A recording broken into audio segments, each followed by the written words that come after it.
Chapitre 14. Comment Candide et Cacambo furent reçus chez les Jésuites du Paraguay. Candide avait amené de Cadix un valet tel qu'on en trouve beaucoup sur les côtes d'Espagne et dans les colonies. C'était un quart d'Espagnol, né d'un métis dans le Tucumán. Il avait été enfant de chœur, sacristain, matelot, moine, facteur, soldat, laquais. Il s'appelait Cacambo et aimait fort son maître, parce que son maître était un fort bonhomme. Il sella au plus vite les 2 chevaux andalous. « Allons, mon maître, suivons le conseil de la vieille, partons et courons sans regarder derrière nous. » Candide versa des larmes. « Ô ma chère Cunégonde, faut-il vous abandonner dans le temps que monsieur le gouverneur va faire nos noces? Cunégonde, amenée de si loin, que deviendrez-vous? Elle deviendra ce qu'elle pourra, dit Cacambo. Les femmes ne sont jamais embarrassées d'elles. Dieu y pourvoit. Courons. Où me mènes-tu? Où allons-nous? Que ferons-nous sans Cunégonde? Disait Candide. Par Saint Jacques de Compostelle, dit Cacambo, vous alliez faire la guerre aux Jésuites. Allons la faire pour eux. Je sais assez les chemins. Je vous mènerai dans leur royaume. Ils seront charmés d'avoir un capitaine qui fasse l'exercice à la bulgare. Vous ferez une fortune prodigieuse. Quand on n'a pas son compte dans un monde, on le trouve dans un autre. C'est un très grand plaisir de voir et de faire des choses nouvelles. Tu as donc été déjà dans le Paraguay? Dit Candide. Et vraiment oui, dit Cacambo. J'ai été cuistre dans le collège de l'Assomption et je connais le gouvernement de Los Padres, comme je connais les rues de Cadix. C'est une chose admirable que ce gouvernement.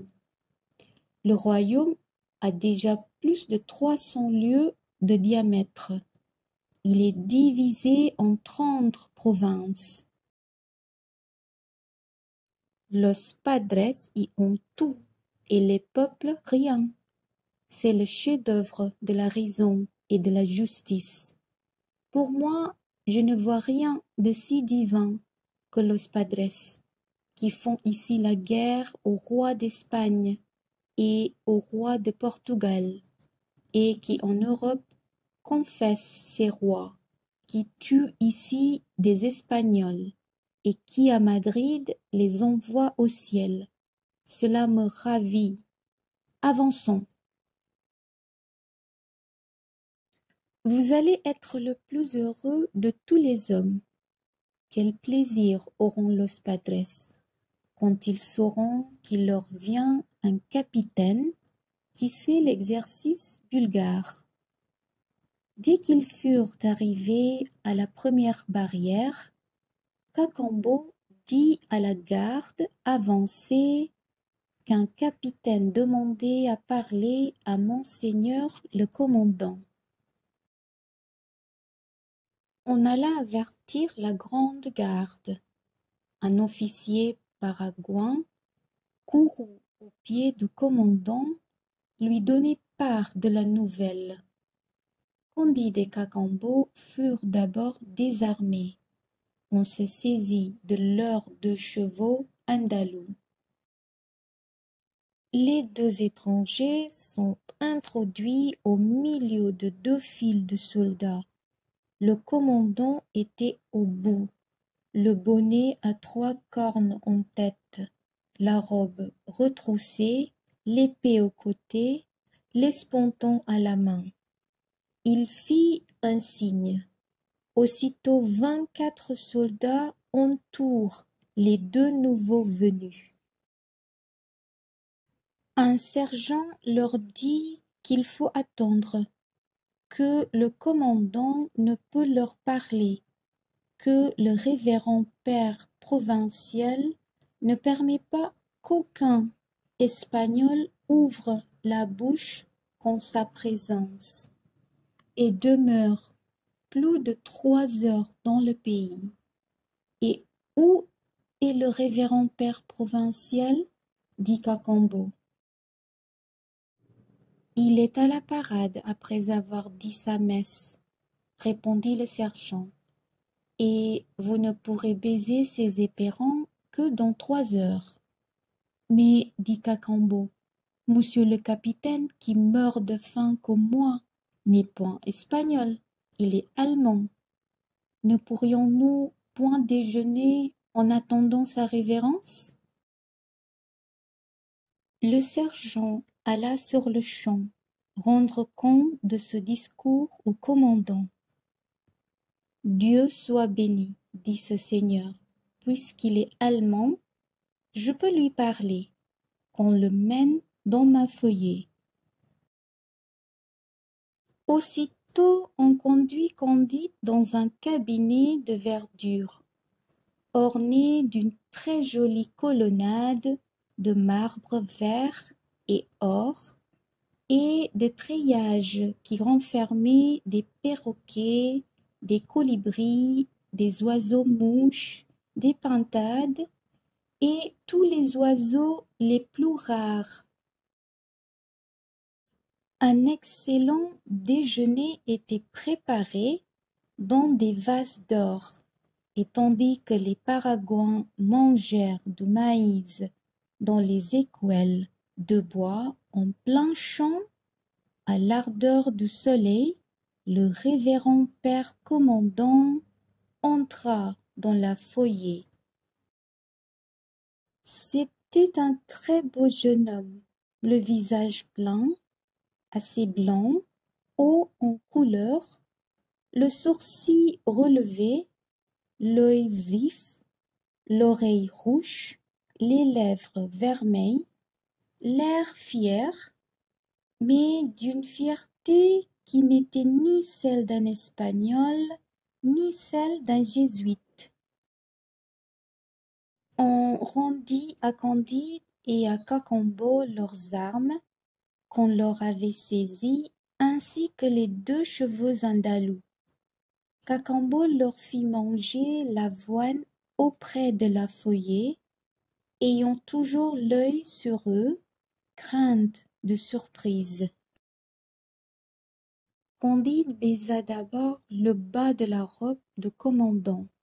Ensuite, ils se mirent à table. « Vous êtes donc allemand ?» lui dit le jésuite en cette langue. « Oui, mon révérend père, dit Candide. » L'un et l'autre, en prononçant ces paroles, se regardaient avec une extrême surprise et une émotion dont ils n'étaient pas les maîtres. « Et de quel pays d'Allemagne êtes-vous » dit le jésuite. « De la sale province de Westphalie, » dit Candide. « Je suis né dans le château de Tindetentrunk. »« Ô ciel, est-il possible ?» s'écria le commandant. « Quel miracle !» s'écria Candide. « Serait-ce vous ?» dit le commandant. « Cela n'est pas possible, » dit Candide. Ils se laissent tomber tous deux à la renverse. Ils s'embrassent. Ils versent des ruisseaux de larmes. Quoi, serait-ce vous, mon révérend père? Vous, le frère de la belle Cunégonde? Vous qui fûtes tué par les Bulgares? Vous, le fils de monsieur le baron?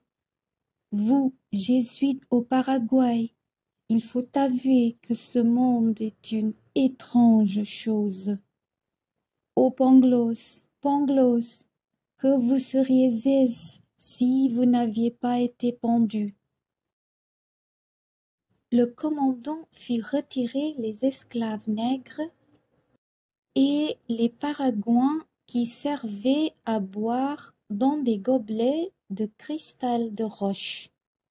Il remercia Dieu et San Ignace 1000 fois. Ils serraient Candide entre ses bras. Leurs visages étaient baignés de pleurs. Vous seriez bien plus étonné, plus attendri, plus hors de vous-même, dit Candide, si je vous disais que mademoiselle Cunégonde, votre sœur, que vous avez crue éventrée et pleine de santé, ou dans votre voisinage, chez monsieur le gouverneur de Buenos Aires, et je venais pour vous faire la guerre. Chaque mot qu'ils prononcèrent dans cette longue conversation accumulée, prodige sur prodige, leur âme tout entière volée sur leur langue, était attentive dans leurs oreilles et étincelante dans leurs yeux.